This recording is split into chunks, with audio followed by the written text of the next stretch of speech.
There are over 100,000 people who immigrate to New Zealand every year with the intention to make New Zealand their home, leaving behind everything they know as normal day-to-day life and having to learn new ways of doing things, new norms, new cultures, and different values.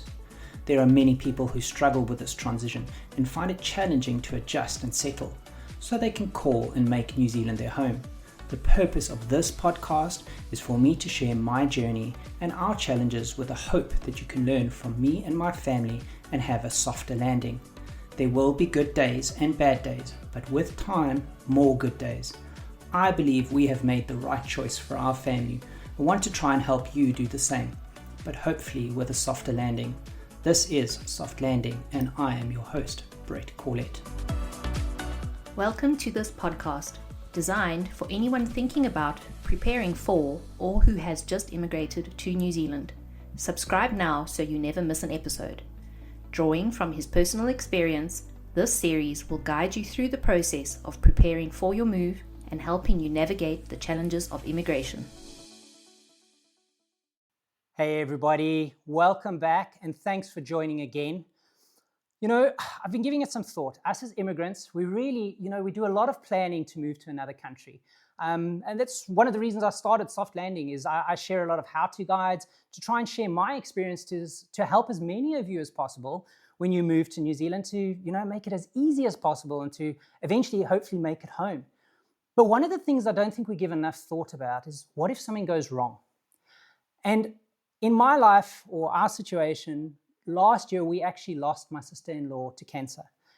And I can tell you, as hard as it is to deal with a loss of a family member when you've moved to the other side of the world and trying to just get through that emotional roller coaster ride, one of the hardest things was eventually having to deal with all the family back home and deal with all her belongings, her assets. And not only that, we were actually listed as the legal guardians for my nephew. So we had to deal with that as well, living from the other side of the world. And one of the things I was most grateful for, as hard as it was we had a will in place.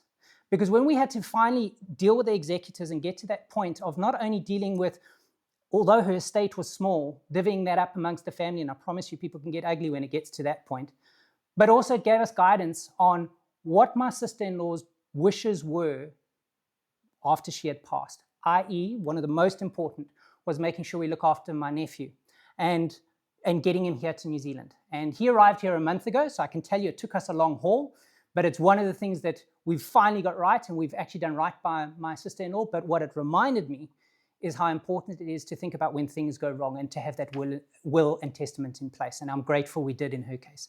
So with that, I'm grateful today and really privileged to have both Ivandee Fitchet joining us from Migrant Financial Services, as well as Alistair van Schalkwyk from ASCO Legal. So with that, I'm going to hand over to them to introduce themselves properly, and then we'll actually get into it today. So Ivandee, starting with you. Thanks, Brett. So Ivandee Fitchet, I own Migrant Financial Services. It's a company designed to give full service financial advice, mainly to immigrants, starting from the very beginning with a budget all the way through to retirement planning, and bridging that gap with your financial journey from home country to your new home. Thanks, Ivandee. Alistair.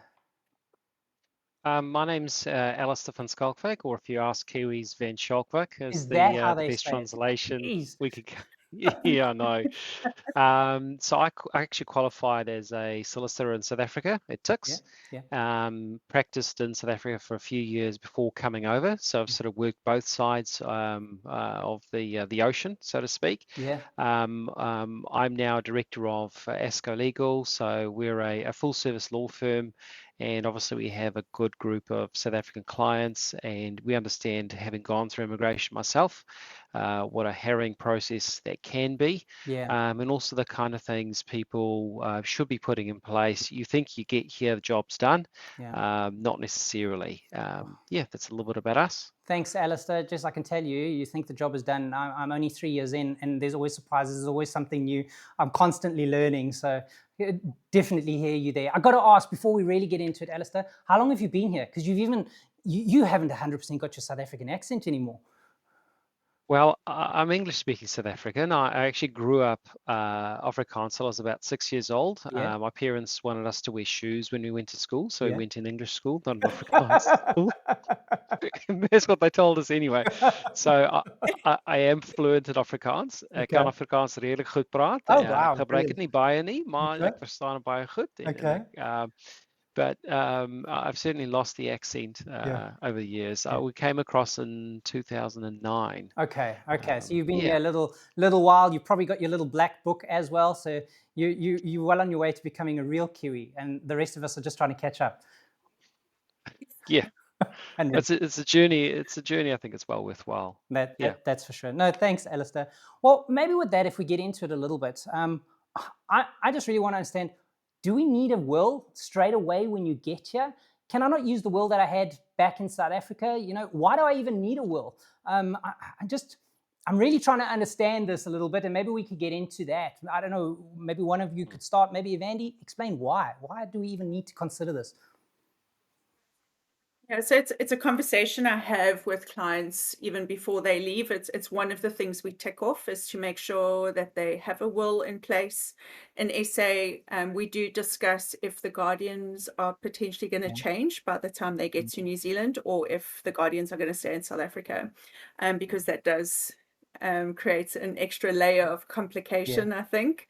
The other thing we also do check is if the last will and testament in the home country is with a bank. Fortunately for myself, I updated mine just before I left SA with a solicitor. And when I came to New Zealand and I did mine here, thank goodness the solicitor told me here I'd done the right thing, because it's so difficult for a solicitor here to try and get hold of a bank in South Africa or one of the big institutions. It just makes it so much more difficult from a communications point of view. So we do try and have those conversations before they leave, because once you've left, you can't rewrite it, right, Alistair? You can't redo it. No. Your SA will from this side. It's very tough. So we try and so we try and get that done. It just takes so much pressure off you, because you need one in both countries. Get it updated before you leave. Okay. Yeah. Well, look, I think you've touched on something that's important. I know you and I are doing a series together, a whole lot of episodes, and we're trying to talk through that whole journey from when you're in your home country right the way across. So I'm really hearing you where you're saying you start working on getting that your will and testament in place in your home country. So you already start from that stage. But now I'm trying to understand, okay, what happens if I don't have one when I get here to New Zealand? Why is it so important? Why should I even consider it? If I don't have kids, I don't have a house, do I really need one? Yeah. So, Ivandee, I'll probably jump in and take this one. So, if you don't have a will in New Zealand and you pass away, the default rules under the Administration Act applies. So that's because you have then what's called intestate succession. And a lot of people don't realise that. They all think, if I asked you, I said, if you didn't have a will and you died, where do you think your money goes to? Oh, I have no idea. I was just trying to think if it go to my family that's left behind. Your wife, maybe? Yeah, that's what I said. The family your wife. Yeah. The answer is no. Some goes to your wife, but some goes to your children as well. And that creates a lot of complications. Most people's expectations are their surviving partner or spouse would get it all and then, take care of the kids. But it's actually split amongst the surviving spouse and the children, which can create a range of complications. We had someone who had a car accident and passed away, and now the house that they live in is registered in the wife's name and 2 minor children's names. So meaning is if she wants to move the house, she needs to go to the family court, who's the ultimate guardian of the children, and get permission to do that.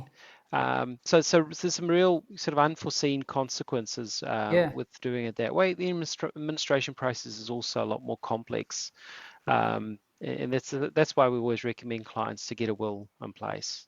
Wow. Okay. I must tell you, I was of the assumption if I passed away and I didn't have a will, just going to go to my wife. She'll get everything. I know I've got now 3 kids, but it would be up to her to decide. So that's really an eye-opener for me. Would that mean not only the house, any life insurances, everything gets split, everything, all my assets, everything, Alistair? So it's everything that falls into your estate, and Ivandee could probably talk a little bit about how the life insurance policies are done, because you don't necessarily own your own policy. Okay. So if you don't, that may go straight to your spouse Yeah. and bypass your estate. And there's also a very unique rule here in New Zealand called by survivorship. Yeah. So what it means is if you jointly own an asset with your spouse or partner, it bypasses your estate and goes straight to the surviving spouse or partner. Okay. So if you have a car registered in both your names or a bank account in joint names, that can bypass it. Where in South Africa, very much the surviving spouse is kind of left high and dry with no money. It's all locked away until the process goes through. Oh, wow. Yeah. And I think the other thing also to consider is if your will in South Africa deals with your worldwide assets, you could find a scenario where your South African will is dealing with your New Zealand assets. Now, having practiced in South Africa and understanding how difficult it is to get anything done and how long the process goes through, it's hard enough when you're there. Imagine trying to do it from here. It's a hell of a process, and it's really tough. And I couldn't believe when I administered my first estate here how easy it was, because you could take the application and you could post it off to the master of the court, and they would review the application and they would just send the probate back. Like it functions, right? Like in South Africa, nothing works. And so you sort of, if you don't have a will, you're trading a functioning society's sort of system with what you've just left back there and trying to do it remotely, which will make life all kinds of all kinds of hell. No, I think you've touched on a couple of things. I can tell you just from personal experience in the last year and a half, I did mention my sister-in-law passed away, and it was hard enough trying to deal with the executor from this side of the world, but I was grateful to have him. Obviously, I'm dealing with it the other way around, but I can tell you, just trying to deal with the banks, and they're a private sector in South Africa, trying to deal with closing their accounts and doing all that kind of stuff, it was a nightmare dealing with it from here. Never mind the whole adoption process and dealing with public sector back in South Africa. So I hear you 110%. Things just don't function. It takes forever, and it's very hard to do it from this side of the world. So it really makes sense to me why you would need a will in place. You don't even think about those things. I mean, you touched on another one, Alistair.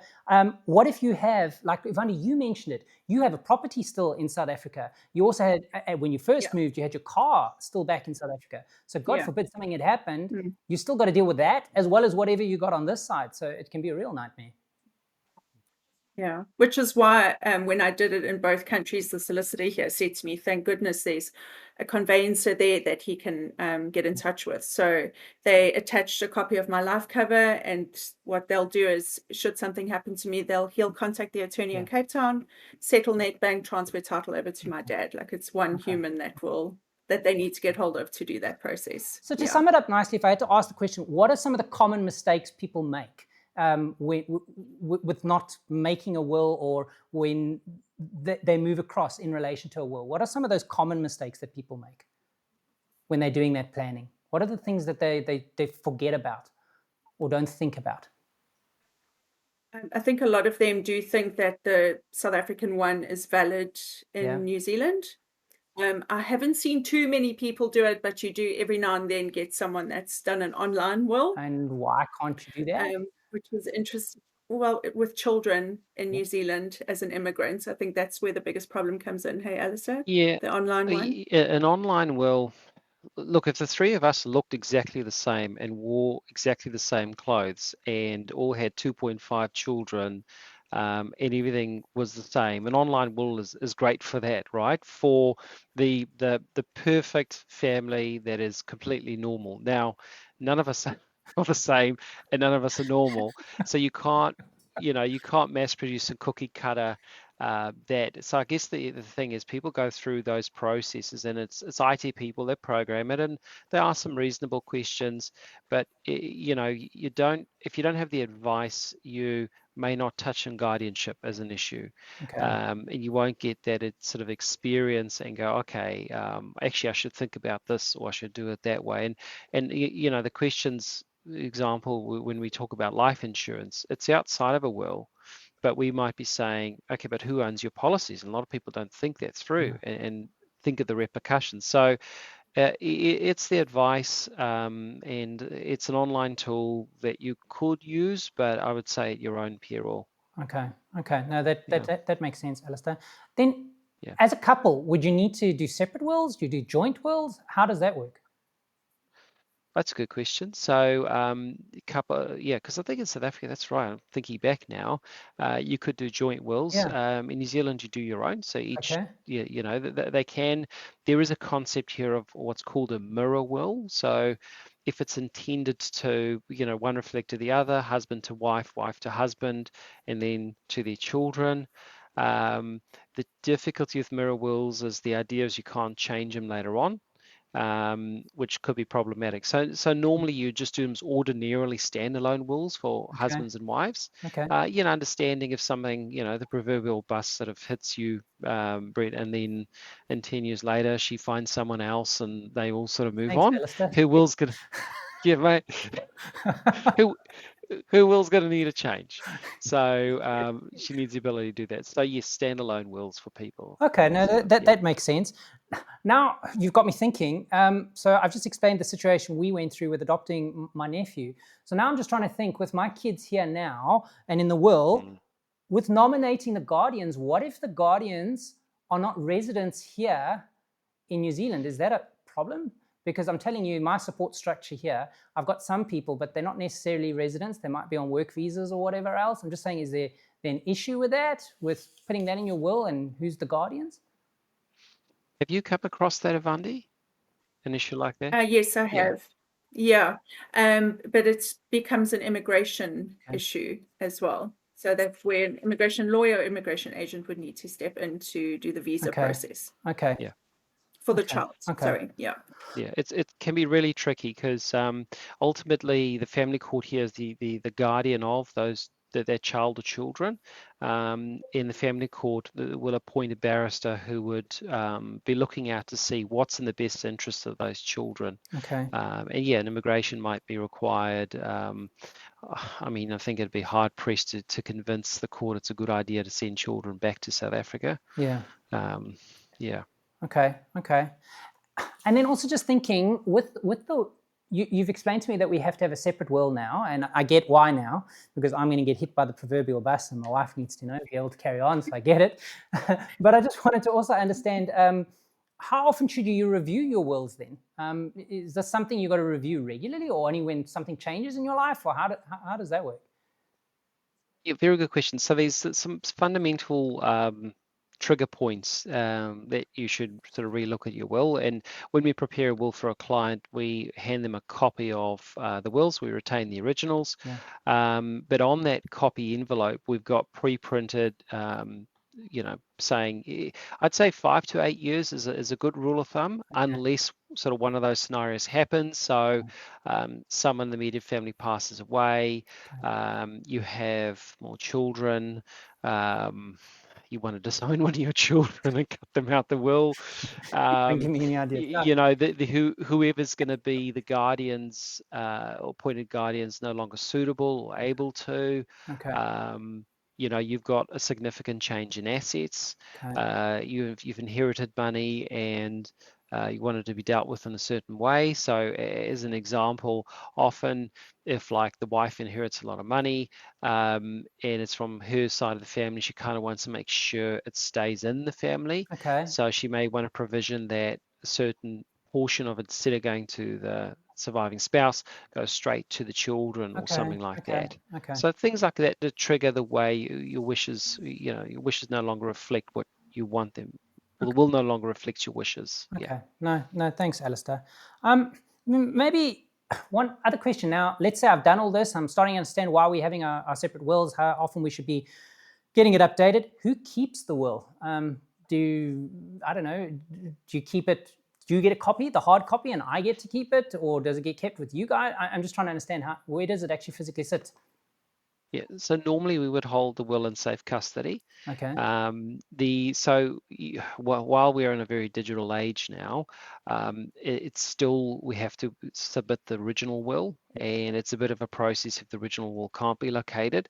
And I guess like we're in the business of making sure those are held safe. people, if we gave them the original wills that had best of intentions, that shove it in a drawer or a filing cabinet, they'd move house twice and go, oh, where was that again? What do the movers do with it? The other interesting point is we actually subscribe to an online service that tests our client database against the death notices every day. Oh, yes. So even if the family doesn't know where the will is, we will know and be able to reach out as well. Oh, geez. Okay. Yeah. I can tell you, I know I've done my will with you guys. I've got my will.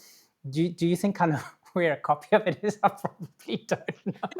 Precisely why we've got your original tucked away from you. I'm so glad you've got the original. And I'm so glad you even do the checks, because hopefully my wife would know. We meet with Ivandee regularly, so God forbid something happens, talk to Ivandee. She'll put her in touch with the right people. But yes, it might be in the bedside drawer. I don't know. We've moved maybe in the time that we've been here 4 or 5 times between rentals. So your point is 110% valid, Alistair. So I 100% hear you, which is cool. Okay, so I think I'm getting a real clear idea of why a will is so important. But in closing, I want to ask both of you a question. So maybe I'll start with you, Ivandee, and then I'll give you a chance, Alistair. But what is one thing, if there was one thing that you wanted the audience or an immigrant to take away from listening to this interview today, one thing, if they didn't hear anything that we've gone through, what's one thing that you feel is a real important takeaway? You just please at least do that.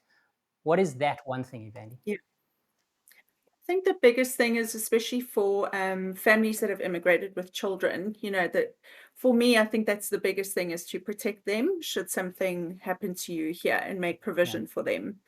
You don't see it too often. I find South Africans in particular really good with this type of thing, but just try and get ahead of it with the planning. Don't just come here and you haven't updated your stuff back home and then try and panic and try and get it sorted between both countries when you're here. You just need to, like what we planned so well for that type of thing in SA, just pre-plan for before you come to New Zealand as well, and do it as soon as possible. You see people leave it, and I've had clients that have passed away before doing any changes here, and it's just caused havoc, and it's unnecessary stress on the family if it's something that you can sort out really quickly when you've landed or just after you've landed. Thanks, Ivandee. And Alistair, what's one thing, if you had to, just one thing had to land and drop with the audience? I think it's recognizing you avoid doing your will because it means you're contemplating your death. So psychologically, your brain does try and steer you away from that. So and you go, oh yeah, I'll look at it, I'll get to it.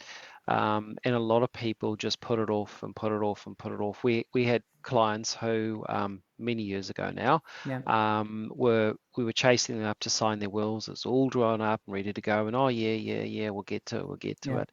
And they were on a plane to Hawaii, and the door blew off, and the people in front of them got sucked out, and like literally the bench in front of them, people out the door. And thankfully they survived.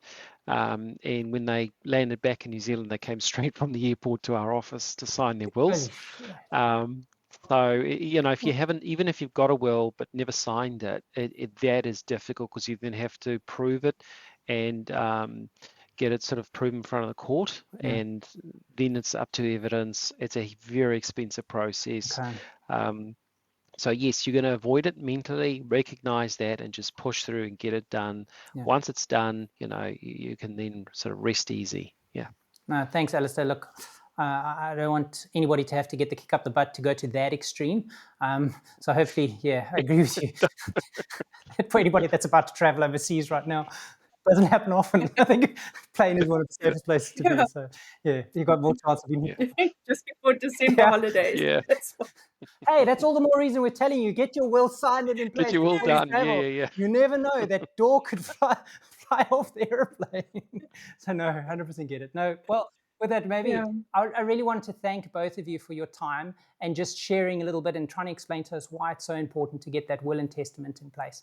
And just asking, guys, if this is something you haven't done and it's something that you need to get in place, just go into the description, go to the link, click on the link, and we'll get in contact with you. You leave your details, and we'll get back to you, and we'll help you get this in place, because I think it's really something that's so important. Not only the example that Alistair's given, where you could get on a plane and the door can get flown off. I can tell you in my life, it's happened to us, where it's the last thing we thought would ever happen to my sister-in-law getting cancer, but I promise you, life can change like that, and we were grateful to have it in place. So yeah.